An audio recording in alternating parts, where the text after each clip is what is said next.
الله أكبر الله أكبر الله أكبر الله أكبر أشهد أن لا إله إلا الله أشهد أن لا إله إلا الله أشهد أن محمدًا رسول الله أشهد أن محمدًا رسول الله حي على الصلاة حي على الصلاة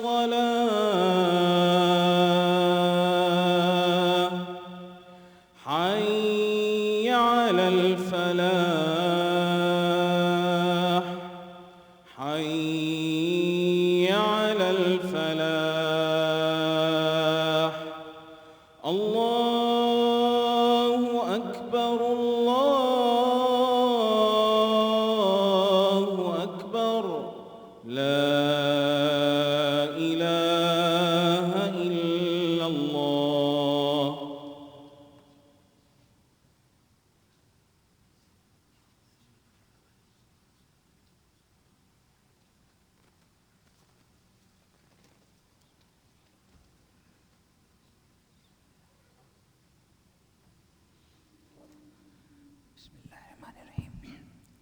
إن الحمد لله نحمده ونستعينه ونستغفره ونعوذ بالله من شرور أنفسنا ومن سيئات أعمالنا من يهده الله فلا مضل له ومن يضلله فلا هادي له وأشهد أن لا إله إلا الله وحده لا شريك له وأشهد أن محمدًا عبده ورسوله يا أيها الذين آمنوا اتقوا الله حق تقاته ولا تموتن إلا وأنتم مسلمون يا أيها الذين آمنوا اتقوا الله وقولوا قولا سديدا يصلح لكم أعمالكم ويغفر لكم ذنوبكم ومن يطع الله ورسوله فقد فاز فوزا عظيما أما بعد يقول سبحانه وتعالى في كتابه الكريم يا أيها الذين آمنوا لا يسخر قوم من قوم عسى أن يكونوا خيرا منهم ولا نساء من نساء عسى أن يكن خيرا منهن ولا تلمزوا أنفسكم ولا تنابزوا بالألقاب بئس الاسم الفسوق بعد الإيمان ومن لم يتب فأولئك هم الظالمون رب اشرح لي صدري ويسر لي أمري واحلل عقدة من لساني يفقهوا قولي. I just recited ayah number 19 from Surah Al-Hujurat. This is the 49th chapter of the Quran. The primary focus of this whole surah is outlining proper social conduct and etiquettes within the Muslim community. Some of the Mufassirin, some of the scholars call this surah of adab, surah of etiquettes.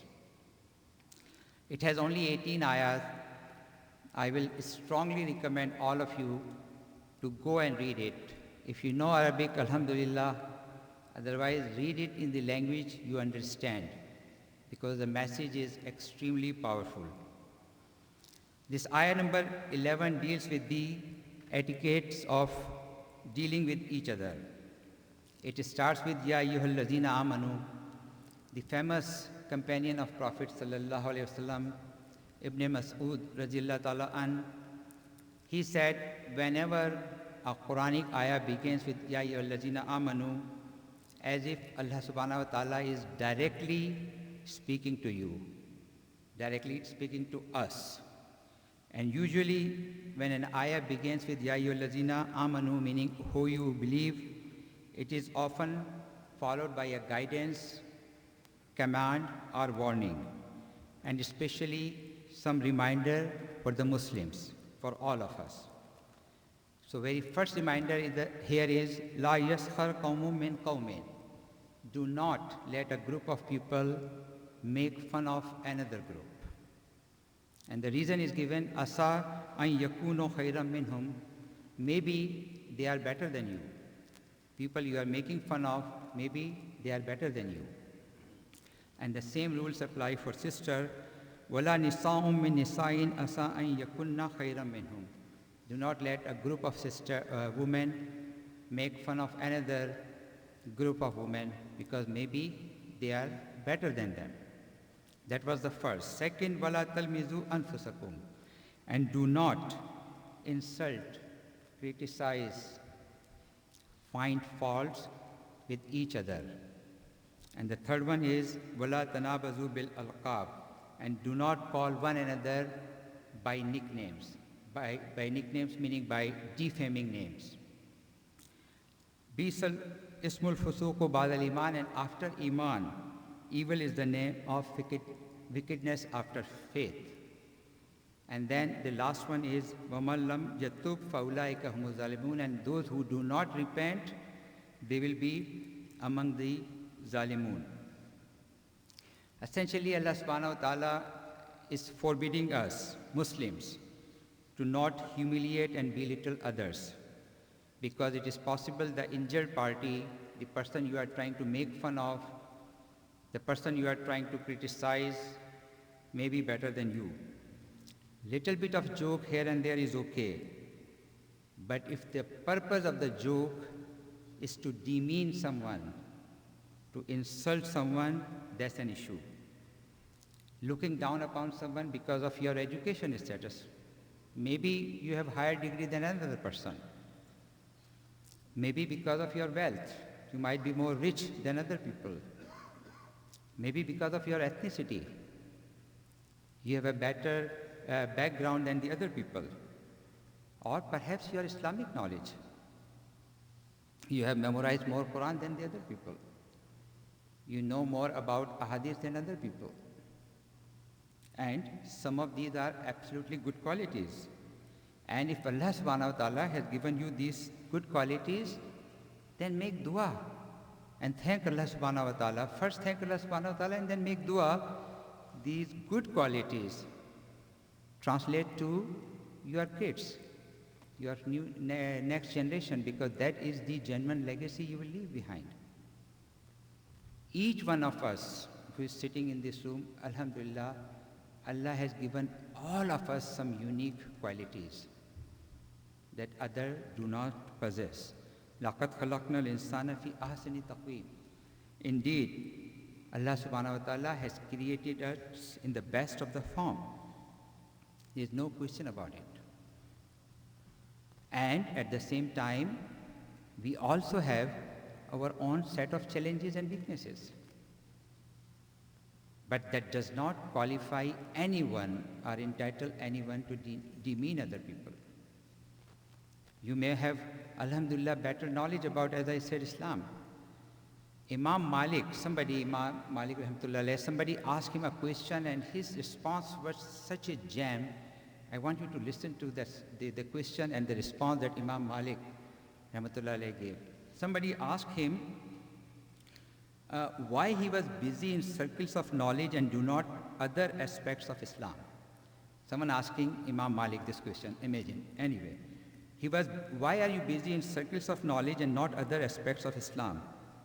He replied by explaining the diversity of spiritual personalities. And this is what his response was. He said, certainly Allah has divided good actions like He has divided His risk, His provision. It may be that the prayer has been facilitated for a person, but fasting has not. Another person may have a tendency for charity, but not fasting. And I am happy with what Allah has facilitated for me, that is the pursuit of knowledge.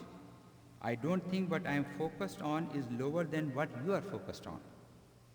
Rather, I hope that we are both upon goodness and righteousness. If we just look at his response and look around us, this is so true. Allah has created all of us differently.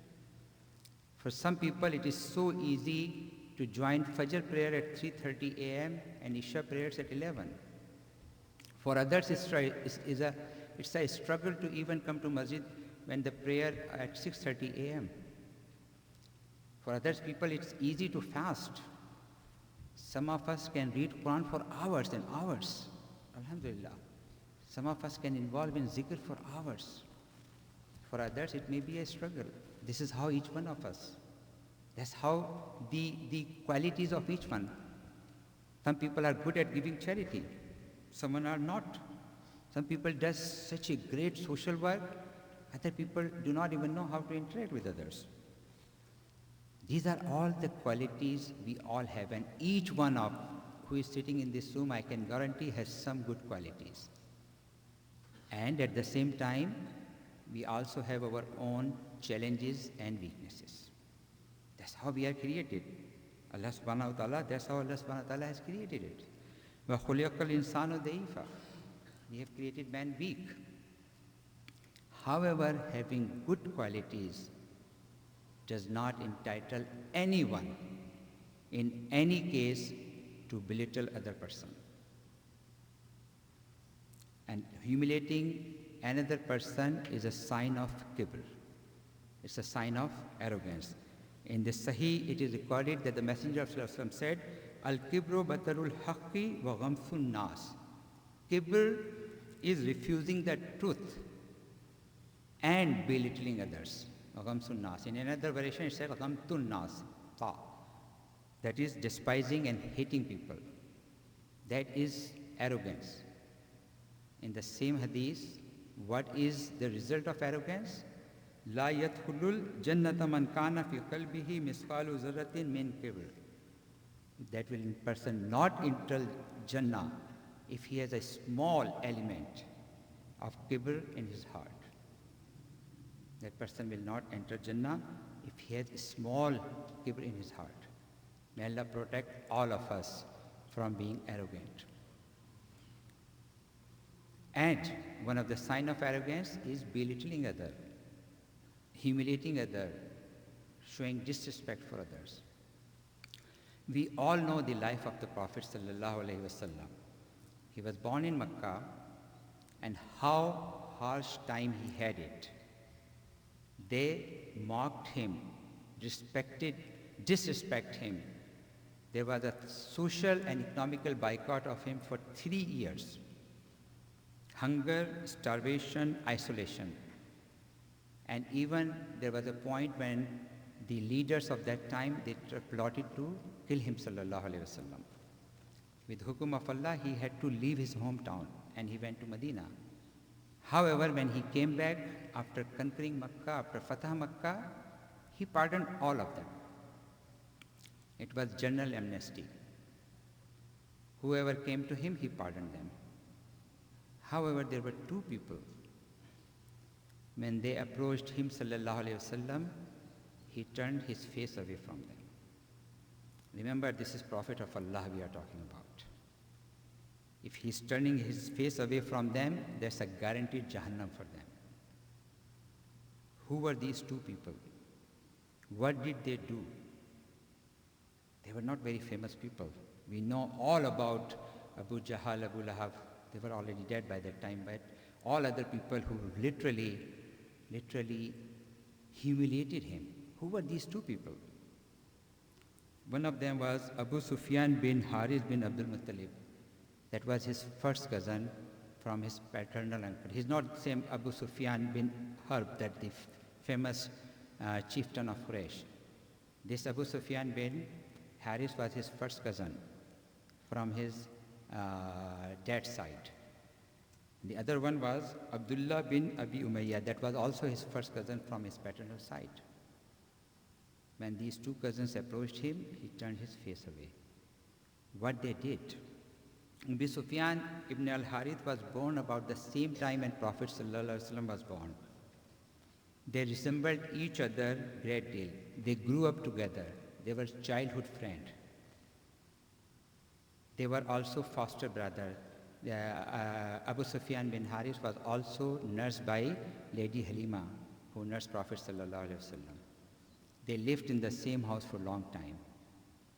They had the best childhood together as a friend. But as soon as Prophet ﷺ started preaching about Islam, he was a famous, accomplished poet at that time, Abu Sufyan bin Harith. He started mocking Prophet ﷺ. He started disrespecting him. He started making fun of Islam. As soon as he started preaching about Islam. And same was the case with Abdullah. He even went inside the Kaaba and said, if Muhammad ﷺ goes to the sky and from Allah bring a stamp, I will not accept him as the prophet. My dear friends, brother, it hurts more if it is from someone who is closer to you. These two people were his childhood friends. They were very close to him. Although he pardoned both of them, because if he did not pardon them, they would have gone to Jahannam. He pardoned both of them, but it definitely hurts when someone who is close to you is making fun of you. If bad-mouthing, mocking, insulting can hurt Prophet of Allah sallallahu alaihi wasallam, who are we? And I'm going to ask all of you a question. When you go outside here, inside your car, ask yourself and get a genuine, pure answer. Who do you hurt most in your day-to-day life? Or who did you mock or insult most in your day-to-day life? The most likely answer is someone who is close to you. Husband is insulting wife, wife insulting husband. Children are disrespectful to the parents. Siblings are calling each other with the name. Friends making fun of each other. Oh, I was just joking. It was nothing. He was laughing too. No. If it hurts someone and if your intention is to disrespect him, demean him, it's not a joke. It's not a joke at all.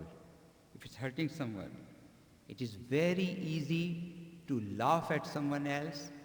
It's very easy to mock someone. It's very difficult when you are being mocked at, when you are being insulted. And you do not sometimes have to use words to insult others. You don't have to rolling your eyes, making faces, giving hand gestures, shaking your head, responding in sarcastic way. This is all disrespecting other people. And when you disrespect somebody, there are two possible responses. That person might insult you back. There's a famous Arabic proverb, Kama tudin tudan. Kama tudin tudan. Kama tudin. However you treat somebody, you will be treated the same way. What goes around comes around.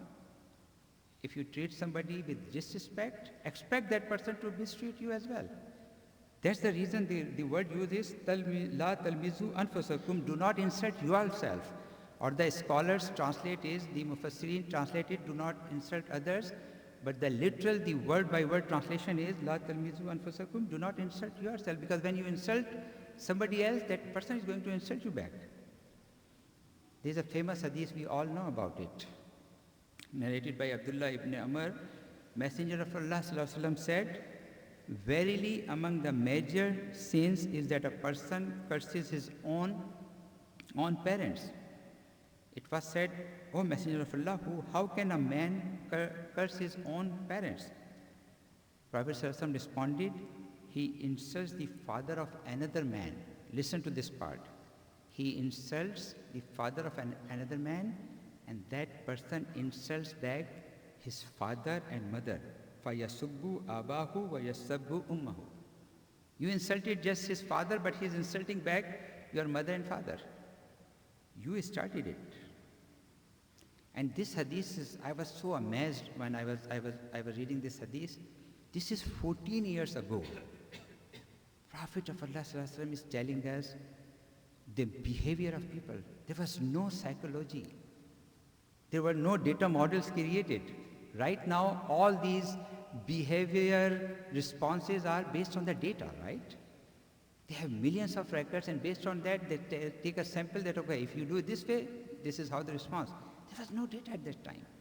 And Prophet of Allah, 1400 years ago, are telling us how would another person will respond if you insult his father. He will respond back insulting your father and mother, both. Alhamdulillah. So that's one response. The other response will be the person, there are people who have passive behavior. They will not even respond back. They will just start avoiding you. Your friendship is almost gone. They will not respond back. They don't have either courage or they don't want to deal with you. But I think this is the dangerous case. Because what the person you offended, he raises his hand and he says, Allah, Ya Allah, you have created me. You know how I am. Ya Allah, you have created me. You know who I am. I cannot deal with this person. He's hurting me. He's mocking me. I'm injured. I'm hurt. I'm bleeding inside. He's bullying me, or she's bullying me. Oh Allah, you created this person. He is your creation, Ya Allah. Get him off of my back and you deal with him. Allahu Akbar. Fear that moment if Allah accepts the dua of that person. Because now Allah subhanahu wa ta'ala is on his side. And now Allah subhanahu wa ta'ala is his protector. And no one will be able to save you except Allah subhanahu wa ta'ala. أقول قولي هذا واستغفر الله لي ولكم ولسائر المسلمين فاستغفروه إنه هو الغفور الرحيم.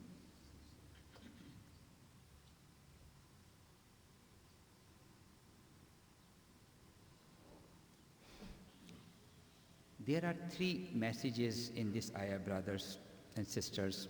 Number one, la yaskhar, do not mock, humiliate. La talmizu, do not find faults, criticize.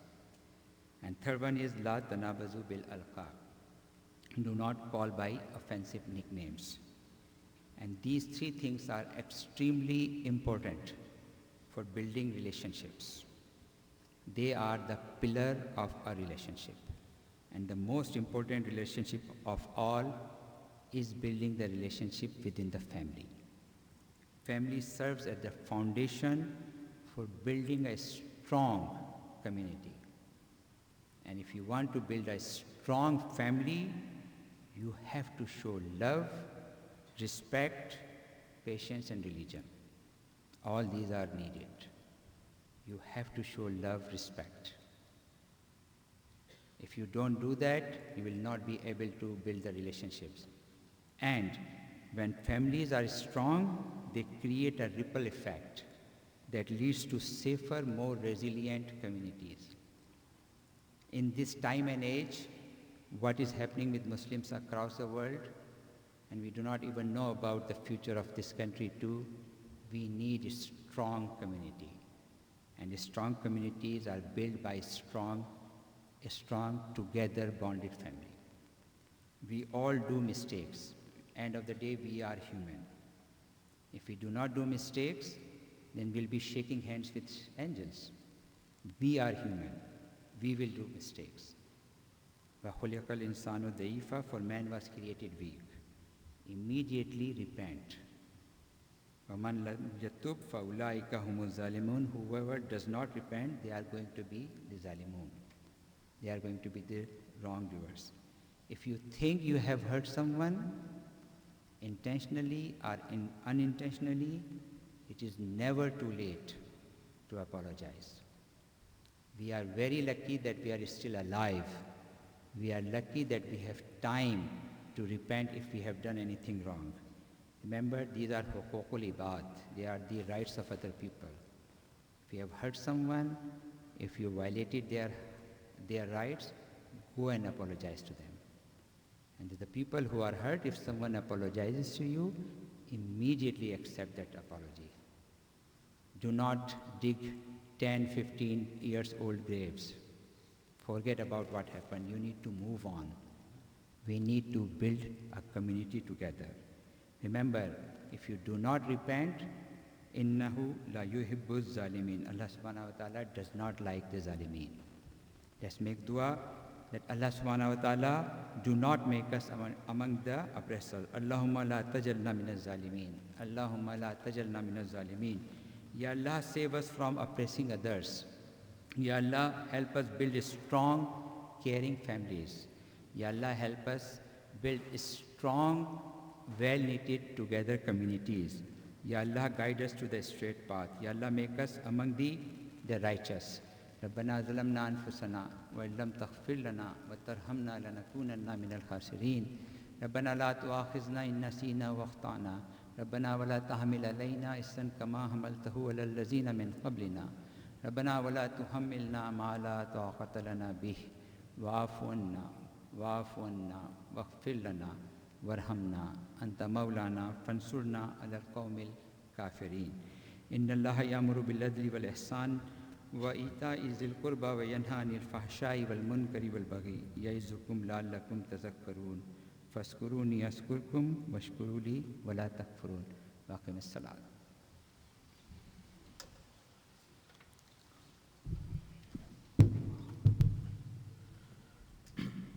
الله أكبر الله أكبر أشهد أن لا إله إلا الله أشهد أن محمدًا رسول الله حي على الصلاة حي على الفلاح قد قامت الصلاة قد قامت الصلاة الله أكبر لا إله إلا الله.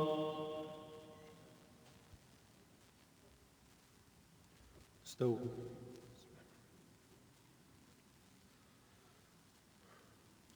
الله أكبر.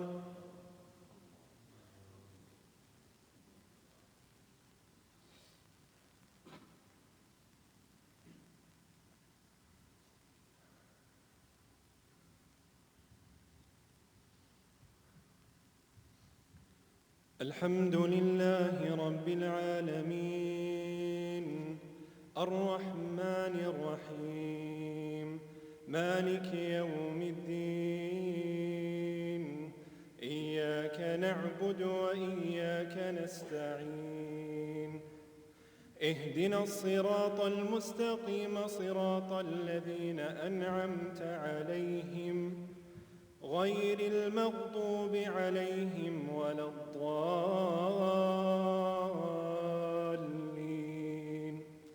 آمين. والضحى والليل إذا سجى ما ودعك ربك وما قلى وللآخرة خير لك من الأولى ولسوف يعطيك ربك فترضى ألم يجدك يتيما فآوى ووجدك ضالا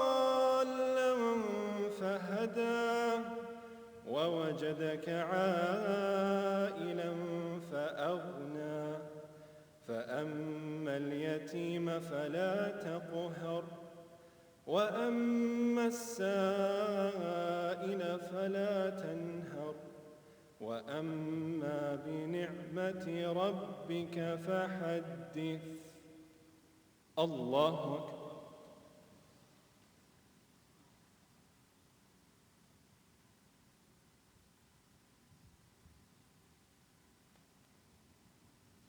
سمع الله لمن حمده.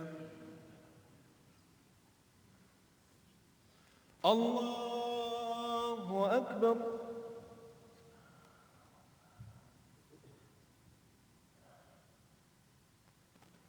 الله أكبر.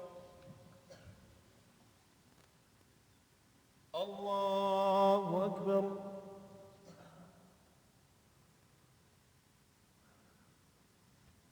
الله أكبر.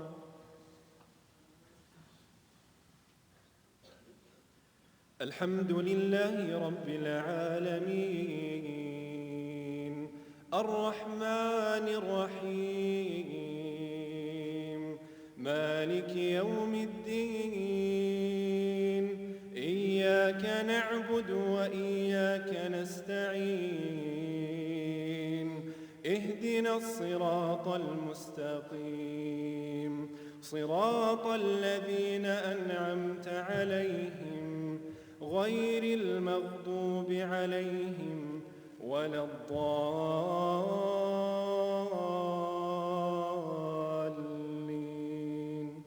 آمين. تبت يدا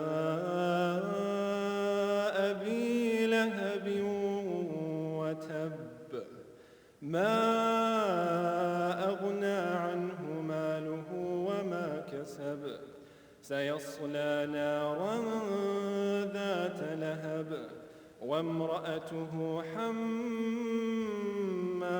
الحطب في جيدها حبل من مسد. الله أكبر.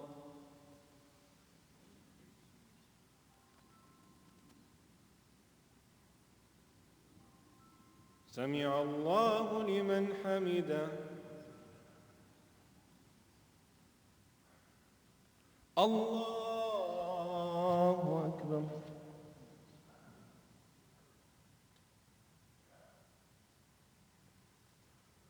الله أكبر. الله أكبر.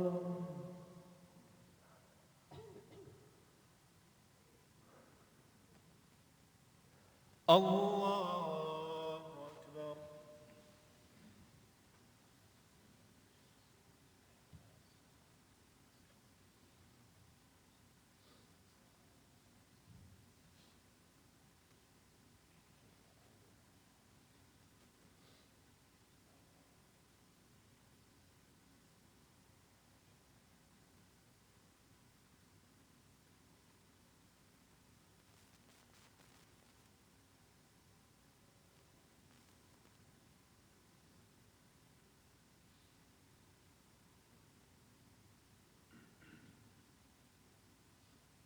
السلام عليكم ورحمة الله. السلام عليكم ورحمة الله.